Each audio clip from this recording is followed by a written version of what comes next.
তো ভাব বুঝতে পারবে, বুঝতে পারবে, তার মানে সে মূল ভাবটা এগুলো সব বুঝতে পারবে।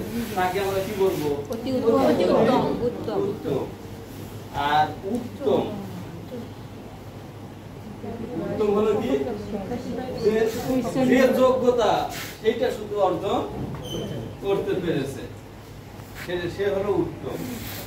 আর যে মাঝে মধ্যে শিক্ষকের সহায়তা নেয়, এই যে দেখছেন শিক্ষকের আংশিক সহায়তা প্রয়োজন, হয়তো দেখা যাচ্ছে যে পড়তে যায় যুক্ত বর্ণ যেখানে আছে সেখানে ভালো পারতেছে না, তাই না, বা বড় শব্দ আছে সেখানে ভালো পারতেছে, তখন শিক্ষকের সহায়তা প্রয়োজন, সেটাকে বলা হচ্ছে যে চলতি মান। আর চলতি মানের নিচে হলো যে সব সময় শিক্ষকের সহায়তা, এটা হলো চলতি মানের